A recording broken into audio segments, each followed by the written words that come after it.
in a universe where life does not end at death. We explore the infinite possibilities forged by our very minds. Welcome to Arthadian Anthologies.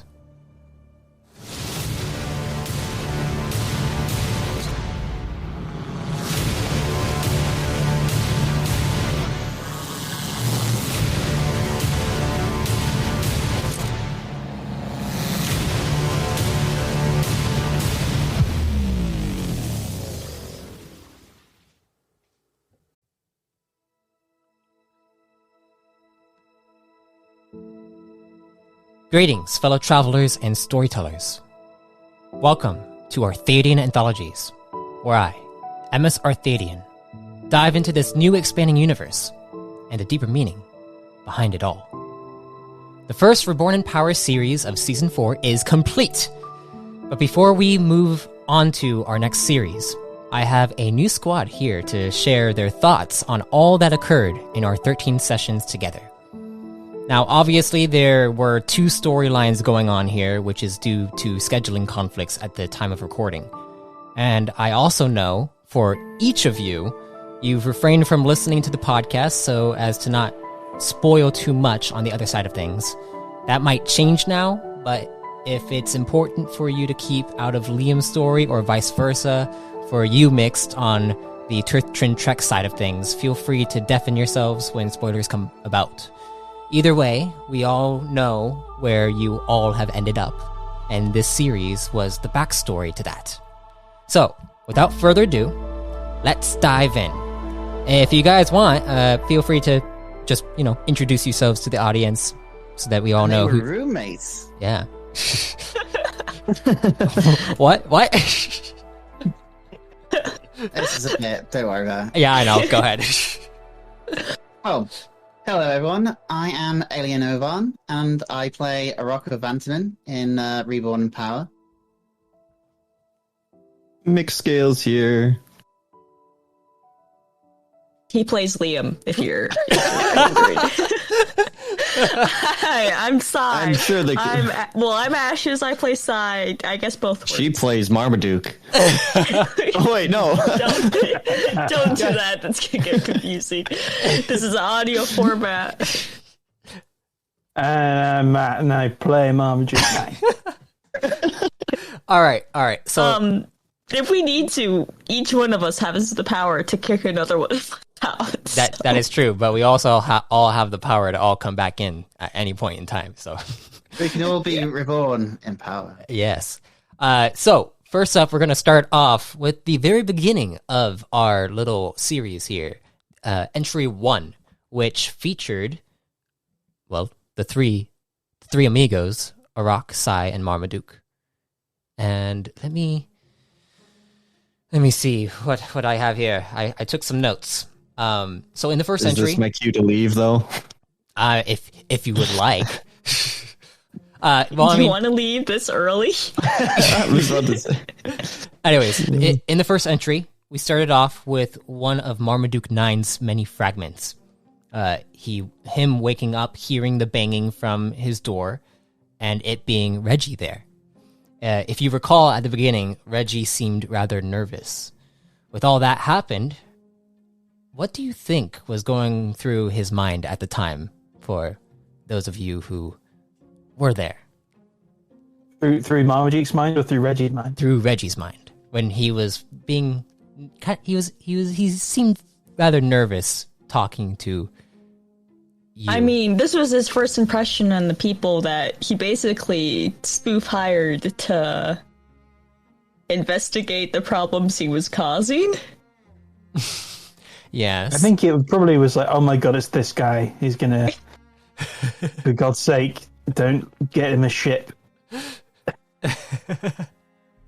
Yeah, so, what about you, Arok? I know you say that you remember everything, so what do you think? Yes, also Arok time travels occasionally. That's an inside joke, by the way. The Guardians Yes. appearing in an unrecorded bit where, well, Nameless Blade is in a time 75 years before Arok would even be a thing. Yeah, so- that's a completely separate thing that's going to come about later down the line. But Yeah, I just think it's funny, the idea that Arok can time travel and just break continuity. He doesn't do anything, but the fact that he was there. do But anyway, what do I remember? What does he remember? do you remember how Reggie was at the very beginning when he came to Marmaduke's store and also to Arok's store, and how he was kind of he was trying to get you guys out of the Turth Inn when all the crazy stuff was happening? Do you have any idea of like what was going on through his mind at that time? Probably multi-story arc villainous thoughts. Maybe. Multi-story arc. Do you guys have any questions for me about that? Well, I'll say, like, I noticed when listening to it again, I noticed that he seemed nervous. I didn't notice at the time. Yeah. That he was nervous. There's a little bit of a I try to play it off a little bit. Like you guys didn't know. He was worried that maybe would be competent enough to uncover the plan. Mm-hmm.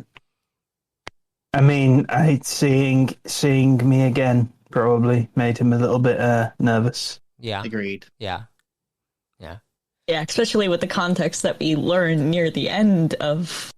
Yes, exactly. And that context doesn't come about until entry like 9 and 11. But we'll get to that. Next, let's not time travel just yet. Next up, inside the Turth Inn, there was that situation going on with some of the command officers that Marmaduke attempted to assist with. Attempted, I should say. However, the people did not make that thing so easy. What are your thoughts on that entire situation that occurred? Yeah, it was a bit of a mystery how the person was able to be grievously injured and no one noticed. I honestly don't know how that would have happened unless it was like everyone was at mind controlled at the time, and so them not noticing is simply just an act. Or if they didn't know, well, if they'd done it, maybe. Or if they hadn't... Everyone in the room, apart from Arok and Marmaduke 9, and maybe the court officers that went in, were already under the effects. So someone being killed or maimed, no one would speak out because pretty much they're in on it. That's how I would logically. If you recall, well, they were all mad, right? They were like, they were like crowding around. If you recall, how Ruggith explained what happened was that suddenly, like, it was almost like this bell rang, and the command officer fell, and he was wounded all of a sudden, and all the people got up and started rushing towards the command officers, and it was just chaos, like with a snap of a finger. Or the ding of a bell in this case. Yeah. What about you, Sai? Although at the time, the bartender wouldn't have been called Ruggith. That was the thing we would have to sort out. Eventually. Well, actually, yeah, we'll get to that. But what about you, Sai? Because you weren't there at the time, but you were listening in, and I know you were probably like laughing in the background about how I felt like it was a very, very great setup of Arok's and Marm's different characters. Arok just kind of not casually, but try to get out of there, and Marmaduke jumping into the midst of it, trying to charm someone, but failing drastically. He's saying that he has a limp. He's like, I should have. He's a doctor. I solved my limp. Oh my gosh, that was pretty good. It's a very good character type setting up.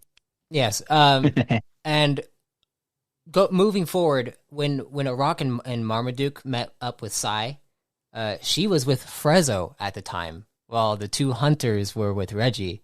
Did any of you have sneaking suspicions at that time? Like any suspicions? Me Prezzo? and Arok were oblivious. I mean, I felt like we're too busy setting up. These are characters that you know or should know. Here are their names. It's not like Frezzo mentioned pancakes or anything. Well, remember. I think I was just like, I don't know, getting a load of. I don't. He's not really a. He's not really a. I don't know. I get the thing with Marmaduke. He doesn't really pay much attention to things. Mm-hmm. But my question is, what about you guys as the players behind it? Did you guys have any sneaking suspicions? Like even after you guys met, like talked about what you guys' plan was, and then coming down and then seeing Reggie standing there with Avoriton. There. Oh yeah, Avoriton. Yeah, I was sussing so hard at that moment. Yeah. But I'm like, my character doesn't know Jack. All right. And my character has also been working with these people for a week and hasn't suspected them, possibly. Well, I like to believe it's because you weren't chosen until the day which everything came to pass. Hey, there's going to be a side backstory later on, so... My theory is that the characters we have aren't chosen until we start playing them. Really? So backstory Interesting. stuff. Yeah. We got some weird time loopy things where Sai was chosen then for a brief bit and then wasn't chosen. Yeah, that chosen and unchosen. Yeah. Conditional chosen. Oh my gosh. Putting aside the actual the actual laws behind how chosen work, the meta of this all. When you guys walked outside of the hall, in the first entry, and the humming began. That's my favorite part. The big part of the series, and how it was joked about that you all wanted to start an a cappella group. Would that be a route you would all like to take at some point? Acapella. Well, I do hum and stuff. With that, I mean, Sai reflects my personal opinion on that. Of oh god, why are these people singing? Rock, I think he hummed just because, well, it seemed catchy at the time. But I think it was more... Marmaduke was the one who was more interested. Yeah. Because he recognized it, yeah. Yeah.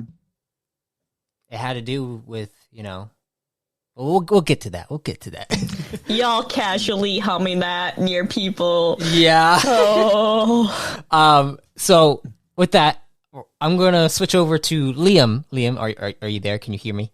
I'm still here. Okay. Just making sure. All right. We're gonna switch over to Liam because Liam, you had entry 2. You were the only one in entry 2. I was a very lonely Liam. Yes, you were introduced in there. You woke up with a little bit of amnesia from cryostasis in the deep recesses of the cosmic membrane, literally like trillions of light years away from the rest of the squad. Plus, this was because it was a solo session. You didn't get much help. Nope. So, my question to you is, what was going through your head at the time when we were I was very nervous. So this was that at the time that would probably been my 4th game, I think. Yeah. So 4th like tabletop RPG game. Yeah, tabletop RPG. I think that was 4th. And this was your first time like being recorded too. Oh yeah, definitely. Yeah. So but a lot happened in there in that episode, mainly because you didn't know anything and you were nothing about the setting, nothing. I just had a vague idea of how I want to play the character. Yeah. So Yeah. Very much just trying to get my the background to Liam as a character was you wanted to make him kind of like a castaway situation. Yes, because he has a very low charm, so you wanted to. Low is an understatement, I believe. I mean, it's as low as you can possibly get it with from the character creation. Mm-hmm. And I was very shocked to find that there was another character who built basically my character. That was hilarious. Well, he will be coming in at some point. He's from a different thing. Yeah. He is doing recordings. Yeah, he is doing recordings right now. That's what Arok was talking about before. How? Oh, not that one. Not specifically that one. There's a different series. It's the Doctor's. There's a bunch of series. Time for the Doctor. But I found that hilarious. But yeah, I wanted to play more of a castaway character, the outcast, especially since, well, new setting. I kind of want to be at the best, not have any expectations of knowing things. Mm-hmm. And you definitely did not know anything that was going on. When you woke up from cryostasis, you saw that there was ash scattered across the entire ship, and yeah, I was really scared that you're turning this into a horror. I mean, it kind of was horror. It was kind of. It got really close. Yeah, it got really, really close. But during that session, you were trying to basically gather up as much information as you could to understand where you were at. Yes. Do you remember how when you went through each of the rooms? Do you remember what was inside the rooms? Lots of ash. But in bedrooms. Yeah, that's not the right word for a ship, but whatever. The quarters, the different. Yeah, quarters. The quarters. There was a meat pie. Yeah, there was a body that was you couldn't make out who it was. I'm really hoping, but you're probably not. There, wasn't she? There was ashes everywhere. We're gonna make that pun so many times. Yeah. I'm so sorry, guys. I wasn't alone. You were. Show up. Ashes was there in the background the entire time. Yeah. I'm always there. Maybe that's why. Maybe that's why Buddy was like them, but I'm pretty confident because there's only so many people. Yeah, that body could be. I believe like it was mentioned that you assumed it to be the pilot, the pilot that was inside the actual recordings, which we will get to. Which we will get to. But now, because that entry was pretty short, we're gonna go back over to Arok, Sai, and Marmaduke, and we're gonna talk a little bit about entries 3, 5, and 7. Okay.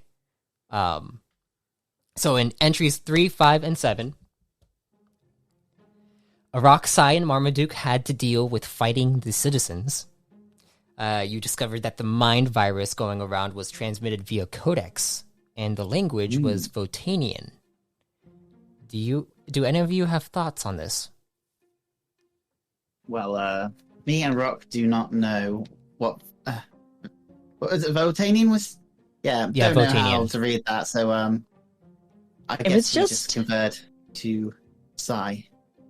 Yeah, Sai was the one dealing with the messages on the codex. Yeah. I shoot things. I punch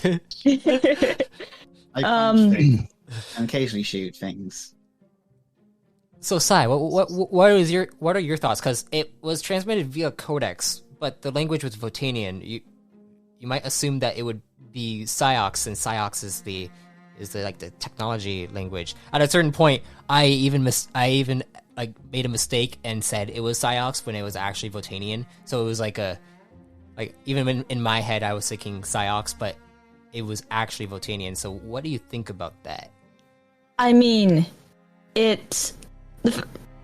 I assumed that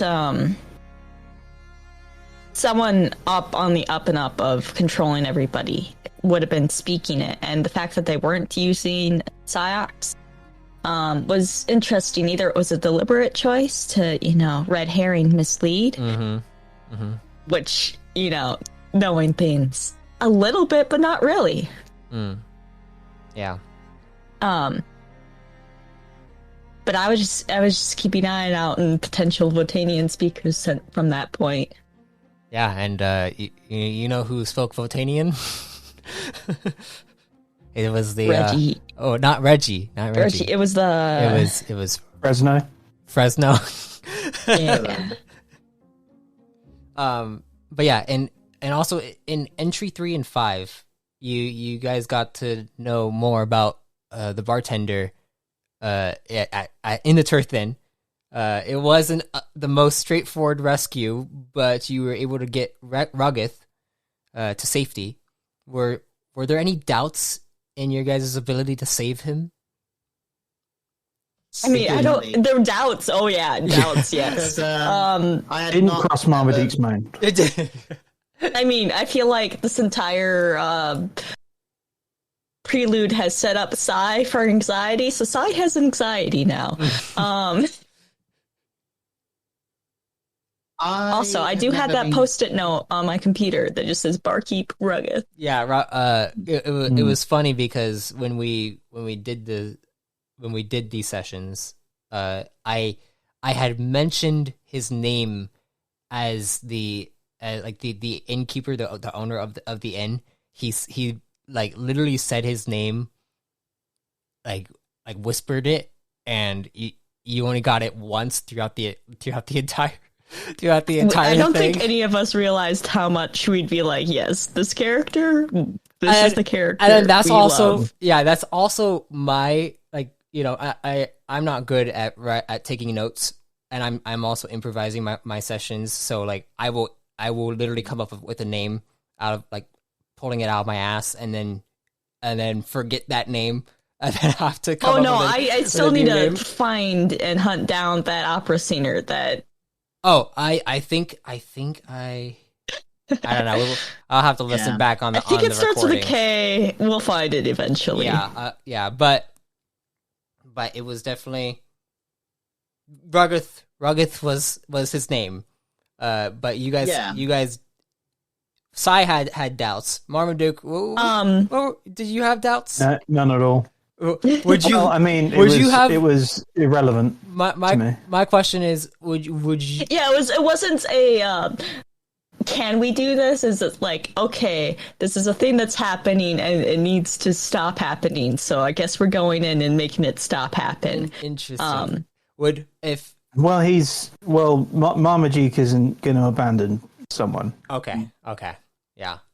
As a player, I've never been in a situation where I could fight that many possible enemies at once. But for Arok, he was very dedicated towards saving him. Okay.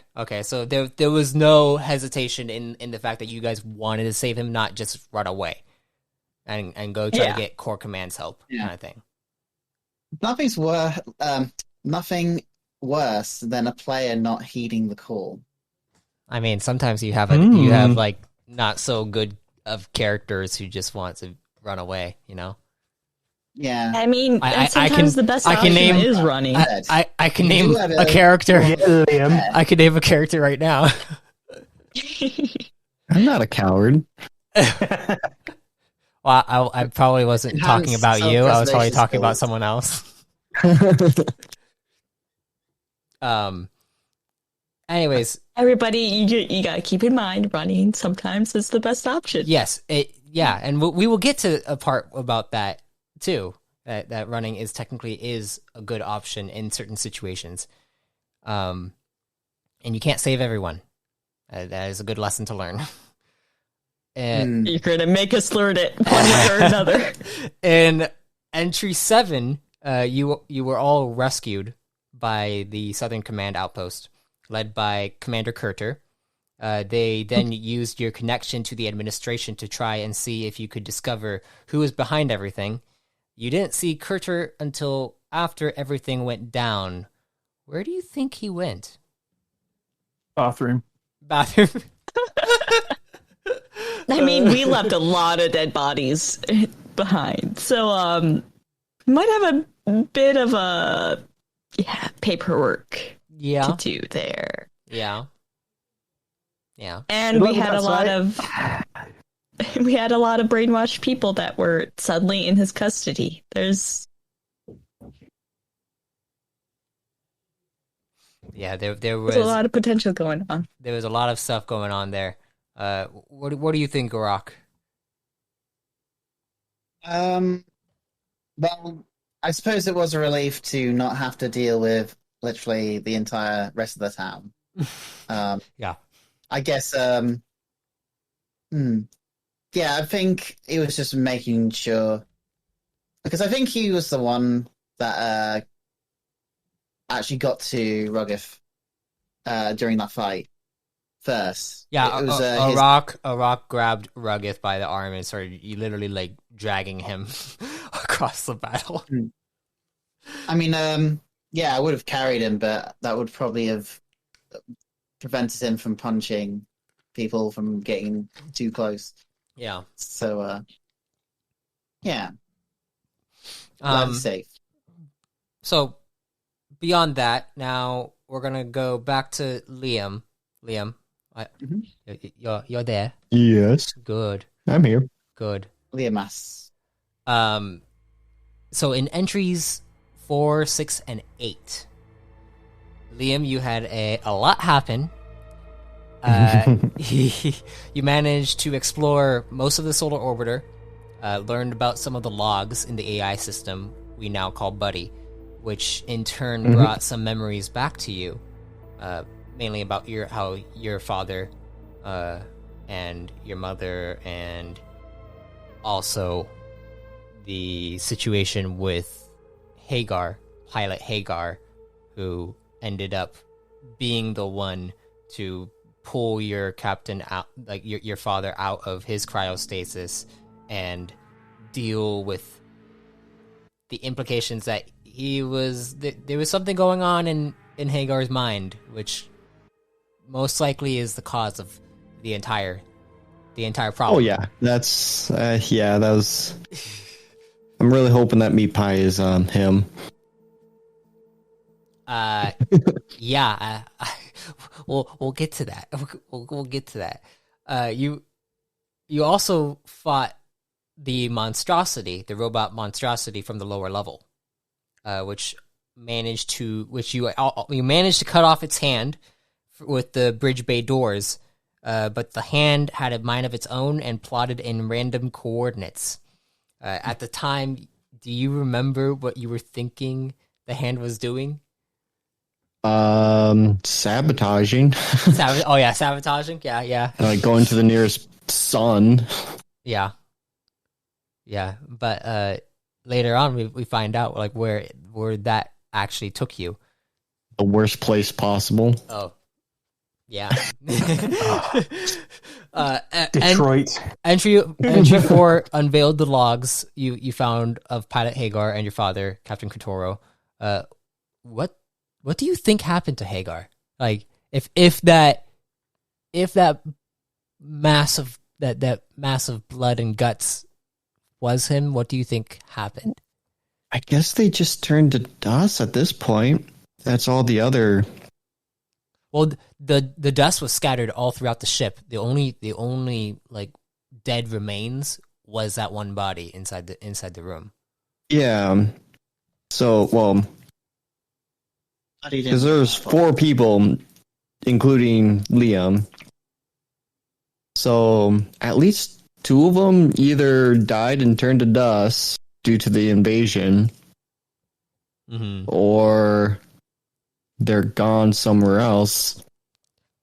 Yeah, all the escape pods were gone. If you remember that as well. I figured that would have been the pilot doing, just launching them out. You also managed to pull off destroying the monstrosity through the use of the drive core's instability. Do you think you would have been able to stop? That was very fun to watch. Yeah, it was actually in here. Like it was quick thinking. on your part, but do you think you would have been able to stop the monstrosity without such risky tactics? I know, because I broke my gun right before it. I decided to do some work with my gun. Yeah, and it didn't do so well. So I didn't have a gun at the time. Were you freaking out in that situation? Yes, I thought I was about to die. You would have had to make a new character. I was like, oh, great. Haven't even met anyone, and I'm going to come with a completely different character. Yeah, I know you have to be reborn in power, but geez, at least have one session. At this point, he had like, you know, reborn in souls. Later on in entry 8, Buddy was now coming into the picture at this point. Were you thinking of any names to give him other than Buddy? Like, were you? I was still trying to figure out what should I call this thing, and just, you know, I want to be nice to him.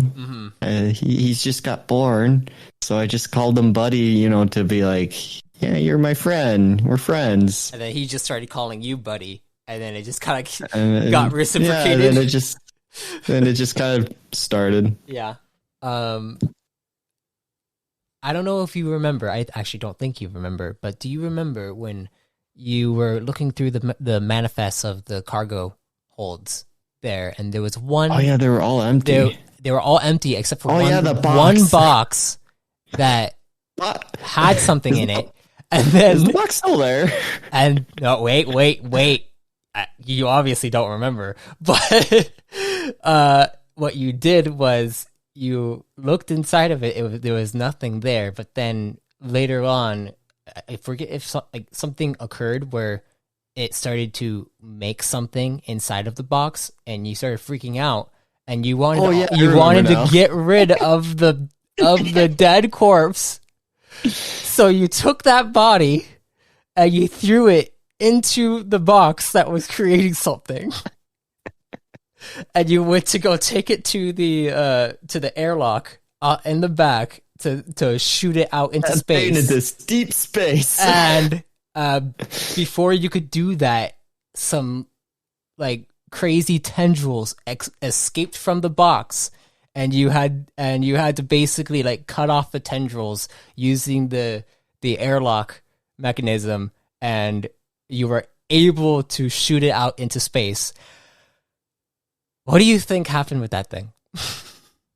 I'm really hoping it stays out in space and never have to think about it again, because that was probably the worst thing I could possibly do with that situation.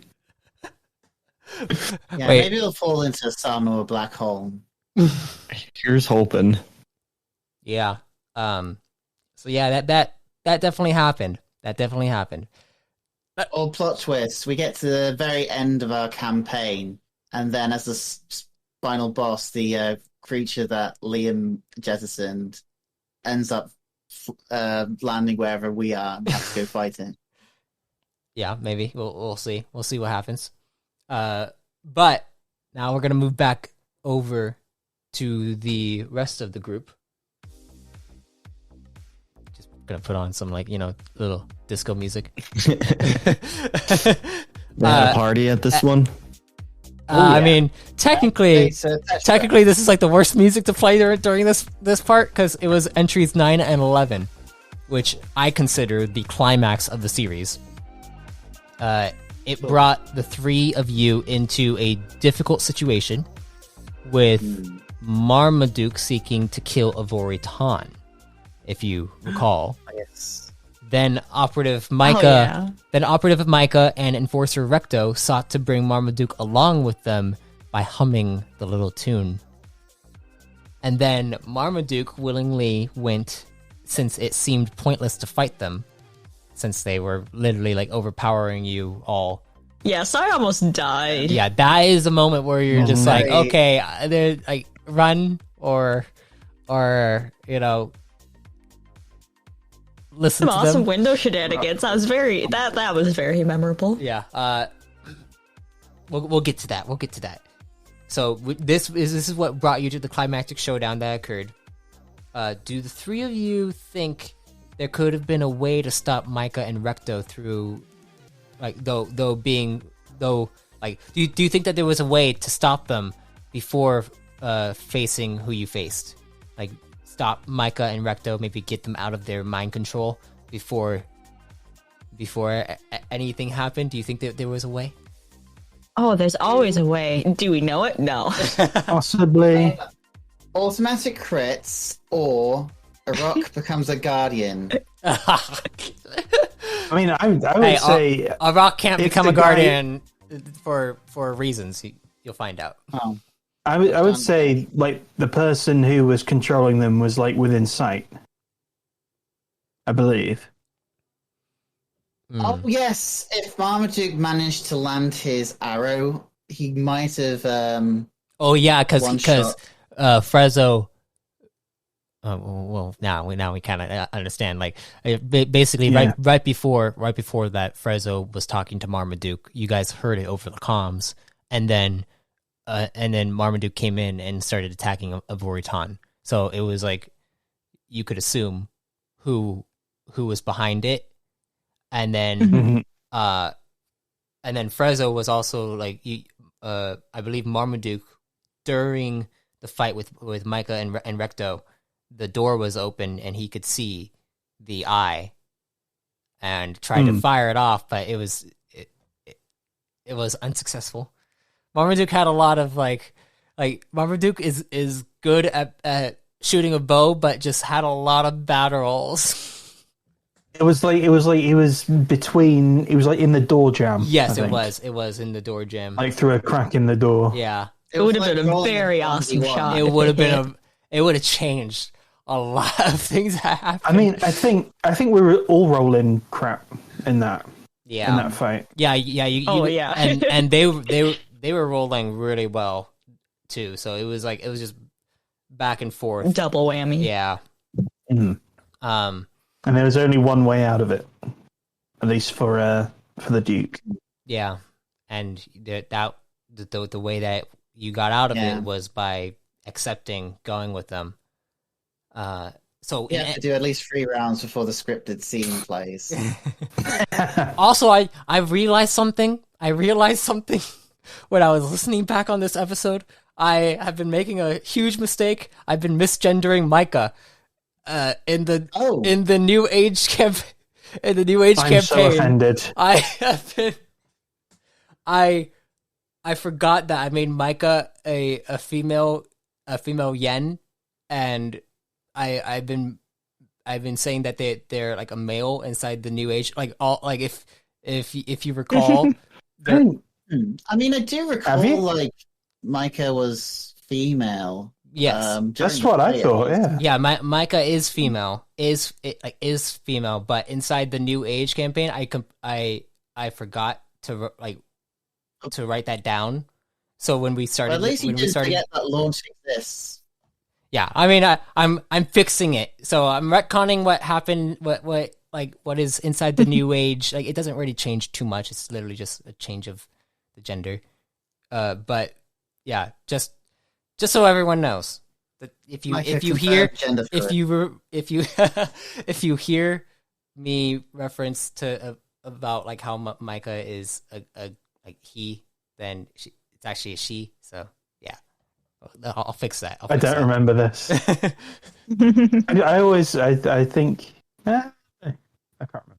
I feel like I was referencing Micah in my here. I have notes, and I felt like Micah was in our one-on-one discussion about when we were setting up before everything, because I got a list of names and who they were. Mm-hmm. Yeah, There's a British singer called Mika who is a man, so there may be the confusion. I think I have met a Mika that was a guy too. yeah. I feel like it could go both ways. So it's a like Yeah. It's an honest It's like the Ashley of sci-fi. Basically, yeah. As for entry 11, which is basically like the battle. By this point, it was obvious that Frezzo and Reggie were in some way behind the chaos in the city. Arok and Sai used their grappling hooks to swing over to the window at the study where Reggie was at. We were so badass that moment. It was pretty awesome. It was pretty awesome what happened there. Like, the rolls were perfect. And that was the moment where Arok started rolling all the 19s constantly. Yeah, it's my favorite part. Yeah. It was just like back to back to back 19, 19, 19. Whiplash after getting their asses beat the last one. Yeah. Yeah, it was significant because all the checks were different. It wasn't like getting the same dice. Yeah. That's why I wanted for Rock's design to have like a number 19 or somewhere on his clothes, just because of that. That's going to be our squad name, something 19. We'll get to that. We'll get to that. So at Marmaduke, you learned that Reggie was wanting to bring you back into the fold, explaining that there's a plan to bring about a new age. But before he could explain this, Frezzo interrupts, and some friction is shown when he tries to tether you, but Reggie stops him. What was going through your... Frezzo? Well, yeah, Frezzo tried to basically mind tether you and like basically get you back into, doing his bidding. But Reggie stopped him. What was going through your thoughts when all of this was going down? Stupid Frezzo, gonna fucking kill Frezzo. Well, I was so Reggie. Well, it was sort of a backstory reveal, kind of for Marmaduke. A reveal to me actually as well. Yeah, that Reggie existed. It was interesting, bringing me back into the fold. But what fold am I being brought back into exactly? Oh, the army, the Marmaduke, the fleet. Yeah, I mean the Marmaduke squadron again. Mama, a lot of questions there, huh? There a murder of Marmaduke. Marmaduke barbershop quintet. Hang on, what's a barbershop of Marmadukes? That's what it should be. Each one has their own unique and glorious mustache. Exactly. So the unique thing about Marmaduke is because they're Kron, they have a specific synchronized implant, which is what makes them Marmadukes. But technically, because they're Kron, they are Prime. So they don't all look the same. They just have the same type of implant. Are you telling me that what makes Marmaduke a Marmaduke isn't the stash? Oh no. You'll find out what makes a Marmaduke once we get into a fighter. Yeah. I'm excited for when that happens. I'm super excited for when that happens. I will be disappointed in the lack of stashes.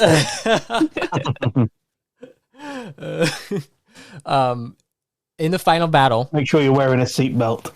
Actually, like, what are your guys' thoughts, Arok and Sai? Because you guys were listening in on that whole thing while that was going down. What are your thoughts on what's going on there? You as the player, not what your character knows, because your character obviously doesn't know much. Yeah, there's flashbacks going on. You can also bring in the fragments that are coming in also during the New Age campaign that we've been running too, because some of that there's portions that need to be pieced together going on there. Man, fragments are so cool. Sometimes I wish my character was that old, but my character has way too much going on in the background that adding fragments to it all would be a nightmare. Maybe a rock could have fragments, but he's not a species that can live long enough to have done that. Yeah, you couldn't have lived unless it was 75 years ago. Yeah. I'm very curious about what's going on with Sai. Oh yeah, in the background there. Yeah, And I'm looking forward to delving more into Arok as well, seeing what's going on there. I mean, Liam, I can take it or leave it. But the other two, I'm kidding. Obviously, that was a good one. Arok is the most mysterious one. Yeah, you wouldn't know he was there unless he was saving bartenders and shooting people with radiation. In the final battle, you were all able to take out Frezzo, and Reggie escaped with a warning to you, Marmaduke, that the next time you guys meet, you will be enemies. Do you three have any theories about what is happening with all the information you've been given? Like, any theories? I mean, I've been listening to bits and pieces of your podcast, so we got void shit going on, probably. Was it a Reggie with Frezzo on that whole scheme? Oh yeah, and we have the whole outer world thing going on too. The hymns. Indeed. Oh yeah, there was two story beats. One's the Morat's vacation, and the other was some kind of mission for Core Command. Yes, that we will get to. That we will talk about. But no theories, like no grand conspiracy that you are brewing in your head? They better not be doing something to my tree. They're an interplanetary team of gardeners who are going after your tree. Oh my god. But yes. Let's move on to Liam. You're in your little final arc or stages. Entries 10 and 12. Man, it really was that much. Yeah. Well, I mean, you had six sessions, and then they had 7 sessions, so it worked out in timing wise. So entries 10 and 12 they're not as exciting as what the other 3 went through, but they do have a lot of information crammed into them. With entry 10, Liam, This is where I should mute and leave. If you guys would like to, or just ping me when y'all done. I'm tempted to stay, but I will deafen myself. Okay. All right. How do I deafen? I don't want to mute you. That would be rude. I mean, you can mute them. You ban them. We'll block them. We'll ping you. Disconnect. We will ping you inside the New Age Squad when we're ready. But yes. All right. So, Liam, you met the planet that the hand plotted the coordinates into after he fixed the drive core.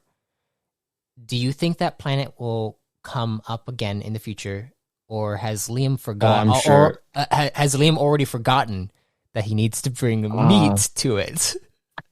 Okay, to clarify with anyone who just happens, I misheard originally. Meet the friends, so not nearly as not the wrong kind of meat. Yeah, which I just decided to write down in my notes. which meeting the friends is your friends that you have just met. Yeah.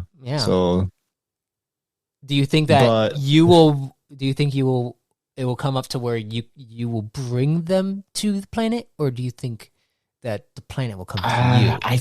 I don't think it's that he's forgotten it. I don't think he's taking it seriously. Okay. I think it's more of I was hallucinating on that ship. Okay. I was alone for so long. Weird stuff was happening to me. Okay. Yeah. I can understand that. Yeah. All right. So I don't think I know this is coming up again. I'm sure I want to be on the good side of this planet. Okay. But Well, I don't see right now Liam doing that. Right now, you're in a. I think you're probably on a better side.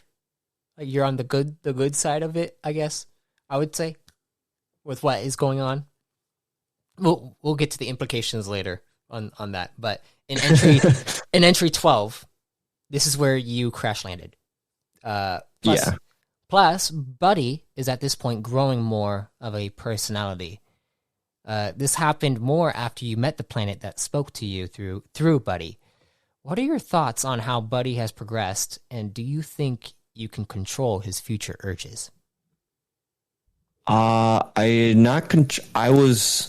a little concerned. Okay. I've read a lot of fiction about rogue AI. Yeah. Most of it not good. But I'm hoping I could at least direct them to be not nearly as hostile as I would probably expect them to be. Mm-hmm. Like you saw, he definitely, well, at the very beginning of the New Age, well, at the very end of the squad, of the New Age squad, Buddy basically is like, I sense something. There's a body over there. I want the body. Yeah. I wasn't really like this is before I met anyone, so right? Yeah, that was before you met 12. anyone, because you. Yeah, so you didn't meet... I didn't think he would be so crazy about it, but.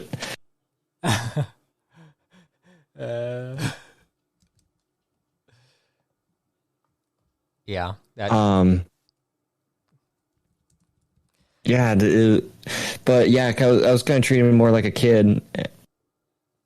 But he's probably more mature than Liam. Actually, I'm gonna bring them back in and see if they are, or what they think of Buddy, because we're gonna get on to the next section. All right. So, question for you guys is, for you guys, well, when Liam crash landed, did you expect, what were your expectations of when you guys were going to meet Liam? Did you have any expectations? From what we discussed before, having everything set up before we even had the preludes going, it was kind of my expectation that Liam was going to dramatically crash enter. Mm-hmm. I had no expectations whatsoever. and knowing the first few, especially listening into that amazing laser fight, crashing and burning as he fell from the sky, it's pretty much how I expected it to go. I guess as soon as I knew that Liam wasn't going to be involved with the goings on, I predicted it would just be after everything was all said and done.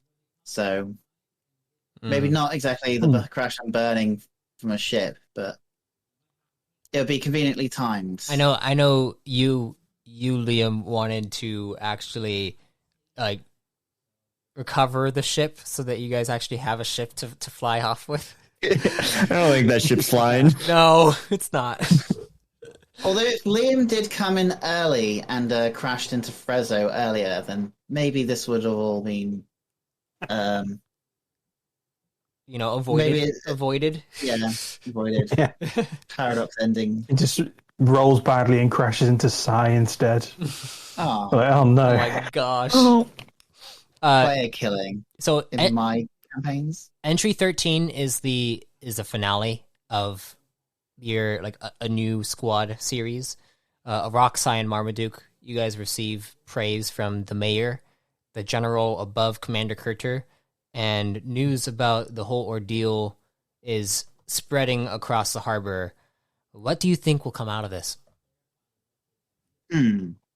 Well, Psy has already gotten a call from her family, or part of her family, so that is a unwelcomed, but But kind of expected, because this whole mission was a family. Mm-hmm. The whole reason, part of the family business deal, was her coming here and helping set up the festival. So kind of expected that they, stay in touch and Even keep an eye on got things. a call from one of his siblings. Yes, I'm excited. I'm excited for that stuff. Oh yeah, Arok Something hasn't tells me it's not over yet. Oh, something. Oh, no, tells sorry, you- go on. Something tells you that it's not over yet. Yes, this whatever was going on. Do you think it has to do with like Reggie? Like, do you think it's going to be like about Reggie, or do you think it's about Frezzo, or is it? Oh, that Reggie, probably. Oh, okay. All right. By the end of A New Squad, when Liam crash lands to the north of Trek, with Core Command rushing over to the site and bringing him to a med pod since his legs broke. There were a lot of jokes about breaking legs after this. Since Liam's legs did break from the fall. But in the end... Speaking of which, I got lucky on that. Yeah, you did. That could have gone a lot worse. Yeah. But in the end, Liam, you were taken care of. My question to the rest of the squad is, if Core Command did not make it there before you, what do you think would have happened? We would have smashed him, Buddy. You would have smashed him, Buddy? No. Buddy would have gotten smashed. Oh, I don't think I could ever been with you if that happened. Yeah, that would have been very bad. It would be Say what you like about Buddy. The only thing that stopped Sai from smashing Buddy was because there was people around and they were in polite mode. Oh my gosh. I mean, let's say what you like about Buddy. He makes literally the worst first impression you possibly make. Do you guys love Buddy now, or is he still on your radar? He's a little babe. I mean, me as a person adore Buddy. Sai has apprehensions about. Rock thinks it's a very good pet. Rock thinks it's a circle, and people like the circle. What a good circle! A rock thinks it's a rock. Yeah. Marmaduke is trick to think. yeah. Marmaduke is wary of Buddy, but is slightly warming to Buddy. Okay, Maybe. Maybe that could change. So now that we are in the New Age campaign, what things are you looking forward to learning in the coming sessions? So for the audience, we already finished episode 4 of the campaign, or like session 4 of the campaign at this point when we're recording right now, which is what is Kunami. So we had the Kunami session, and now things are like the festival. I'm excited for more Kunami. The festival is coming. I'm looking forward to combat. You're looking forward to The combat. thing that everyone wants combat. I am kind of excited to actually have, I would say, real combat. Mine was a little more, I wouldn't say it was all that it wasn't a real representation of what combat feels like in this game. So you want some normal combat and not slapdash, throw this around, make sure More of you a don't puzzle. die. Yeah, yours was more of like you used puzzles. You use your I want environment, murder puzzles. Liam. You use your environment to your advantage inside of that. Oh, yeah. Which I think was And I actually. hope I can do that again. That's Yeah. my favorite thing about. But like RPGs the game that let you mechanics do and stuff, that. like I'm sure I could have done that in many systems. Yeah. But I've never really played around with the mechanics in this one. I kind of want to do that. You wanna see how that stuff all works out. Yeah. Yeah. All right. I mean, there's characters that I want to follow up on and interact with again, such as Graffiti Kid. Mm-hmm. You interacted with him once inside the campaign. Inside the I think I campaign, know yeah, but Graffiti like Kid there, now. people there's people around, and I didn't want to spook Graffiti Kid. Mm-hmm. We don't have a name for him yet. He's just Graffiti Kid. And you showed me visions of him. He's gonna be. Oh yeah, you saw visions and memories of Graffiti Kid. So Graffiti Kid's importance has gone up in your mind. Yeah, Sai doesn't get fragmentation. She just gives other people visions. I think it's the weird thing that's happening to Liam that's causing that. Yeah, it is. Yeah. Also, I want to see what happened to the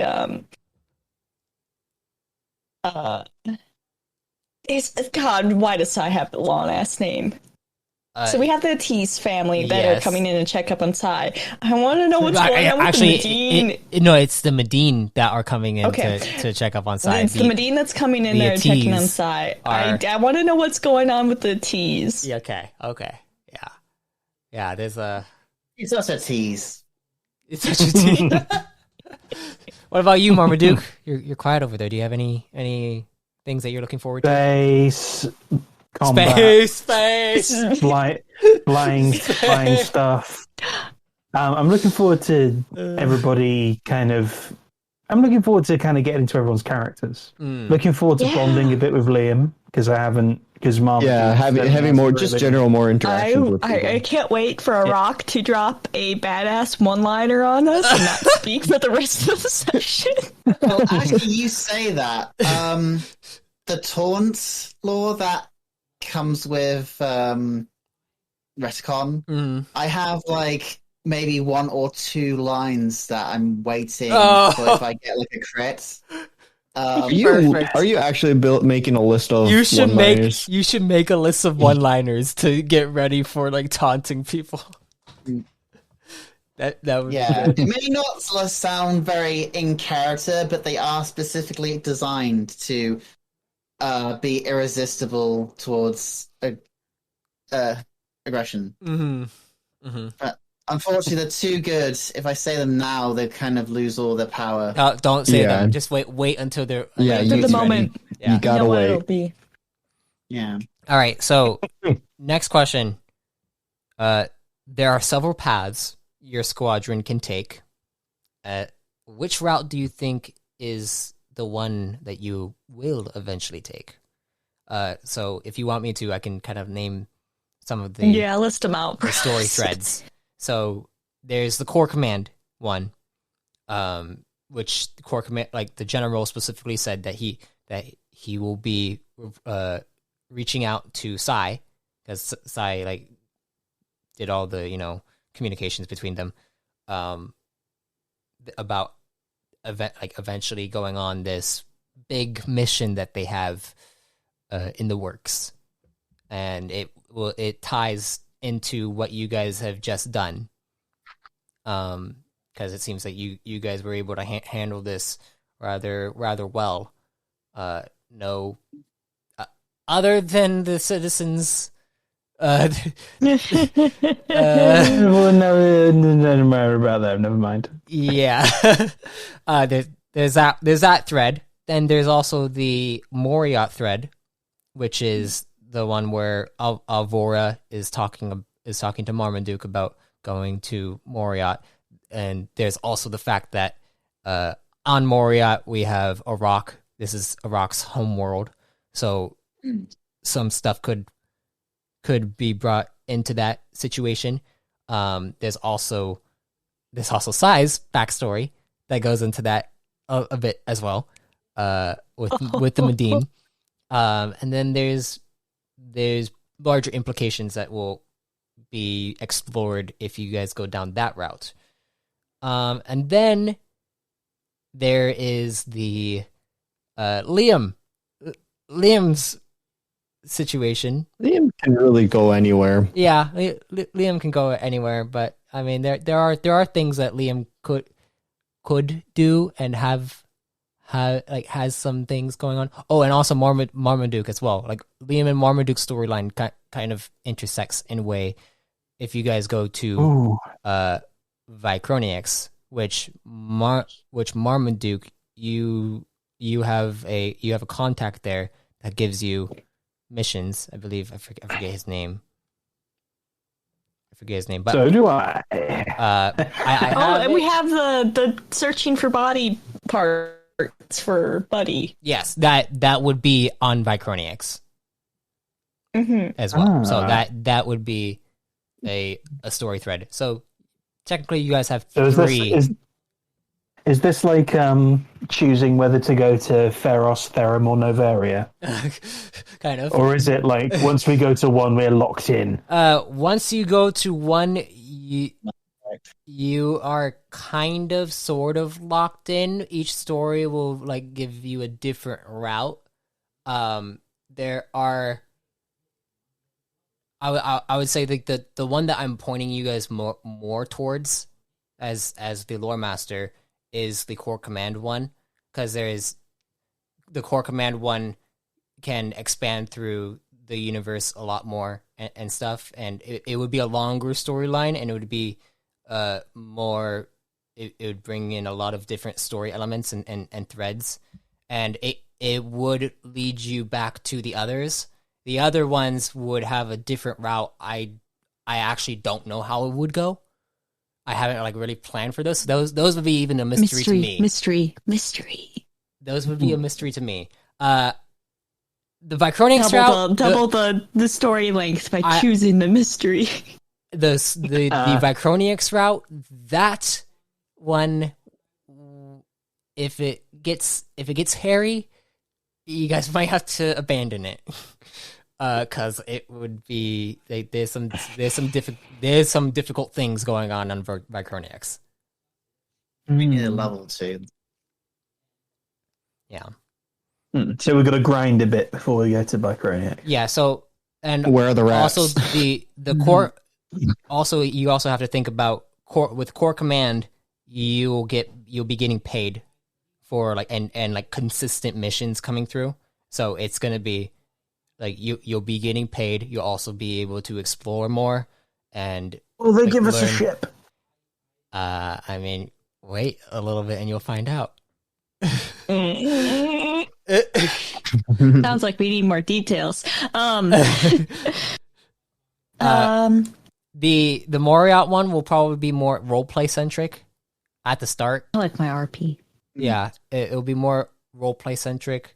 The Core Command one will be roleplay and like combat, and yeah, crazy stuff. Like, don't get me wrong, things will be happening in the background if you choose one route or the other route. And I will push you guys towards a specific thing, so your characters will have to make decisions. If you're like let's say your characters decide, we want to go to Moriat before like in the middle of the festival and not like contact Core Command about this whole thing, then Core Command will probably go seek you guys out, kind of thing. And we just gotta say goodbye to Core Command. Yes, do everything before we get the Reaper IFF. But yeah, the general will be contacting you guys. If you do go to Moriat, then there's also the whole storyline of everyone else, and eventually, like, I do plan on bringing you guys to Moriat. Like, that is a goal of mine, a very big goal of mine, because it's a big story thread that I'm working on. But yes, it really depends on if you guys are more looking for exploratory, or if you're looking for more of like staying somewhere and doing more role play. And well, it sounds like you told us which one. I love world building, but I also love character moments. Yeah, man, I mean, all of it will have character moments, so don't worry. You'll be able to advance your social links, I'm sure. Hell yeah. Yeah, and I need to unlock and honestly, level 10 with the rock. I'm also cool with you guys going to like a random world, like one of the other pillars, and just like doing something there too. But just so you know, like every other campaign, things happen in the background. I'm just gonna say things happen in the background, and if things like like start happening to where certain things are like people will be coming to you guys throughout the campaign to seek assistance. Even if we decide to become hermits right here, right now, for whatever reason. Yeah. Go Speaking missiles. The most intriguing one is either Moria or body hunting. Body hunting? Yeah. Body hunting, 100%. Could be interesting. That's the tricky one, right? That's the red path. Yeah. Like we just got paid. We got a little bit of cash. Don't know how much. And the scale of things, cash is. It's literally the beginning of the campaign. I can tell you that you don't have enough for a ship. Hell yeah! Well, I figured that. And Marmaduke is going to be having a lot of fragments too. Maybe we really just take a job and get a ship. We all count a job, a ship, body farm. Streaming subscription. All right. Well, with that, we have a general idea of which routes you guys could take. We will get to that when the time comes, but just so you guys have a concept of what is coming to you. My last question. Do you guys have any ideas on a squad name? It's got to have 19. Whatever it is, it's got to have a 19 in it. Why 19? It's the lucky number. The Marmaduke 19s. Only if Marmaduke changes his name. Yeah, that's no fun. What, to Marmaduke 19? No, I mean, we would all be. We would all be. Never mind. Is that how it worked? I thought it was like Marmaduke 1, 2, 3, 4, and you're just the 9th of that crew. Yeah, sort of. Oh, so you're the 9th model. I feel like it's a rank. 9 is a rank. Must be pretty low on that list. I feel like the lower the number, the higher the rank. Depends how many Marmadukes there are. Marmaduke 9 of 14. Marmaduke 9 of 9. That'd be really fun. That as a character to be 9 of 9 and come out on top. I love a good underdog. You're the baby. Yeah. So you guys obviously want 19 instead. Are you guys just squad 19? Is that it? Are we? I mean, no. I feel like we need a little more than 19. We need to have a scene where we're at a buffet restaurant and then we decide to become the Phantom Thieves. But we need to have a proper name that won't ever be spoken in the voice dialogue, but it'll be in the text boxes at least. Give us. We just met Liam. We need a moment to figure out our character interactions with Liam before we squad name. All right. Yeah, I don't think you guys really like Liam right now. I don't blame you. I wouldn't like Liam. Well, next session will be a very interesting one. Hell yeah.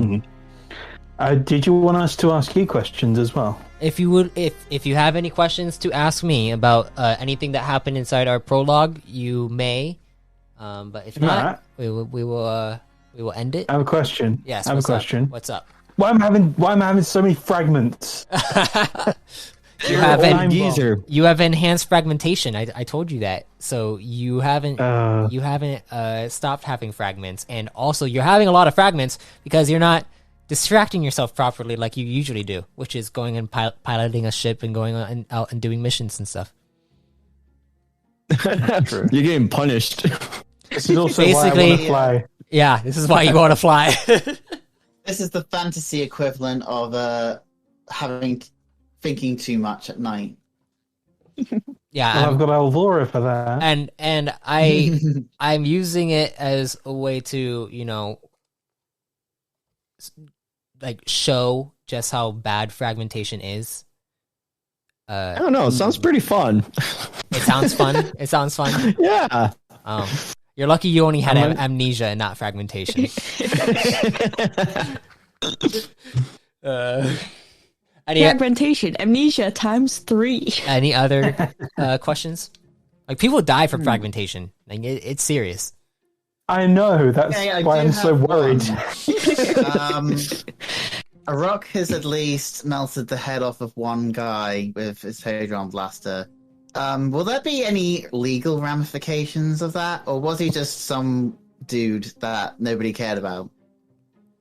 I mean, if the family of that, if that guy has a family and that family decides that it is unfair that they died, they'll probably take legal action, most likely not against you, but against the people that did it, which would be the closest equivalent would be the Zelic dynasty, because Frezzo was a part of the dynasty. Yeah. I was looking forward to this. Which is kind of difficult because the dynasty is basically an entire... I don't know. I think Arok has a nemesis now. I was looking forward to the civil lawsuit arc of Phoenix Wright arc. Anything agency. Objection. Oh my gosh. I feel like Sai would make a really good lawyer for Arok.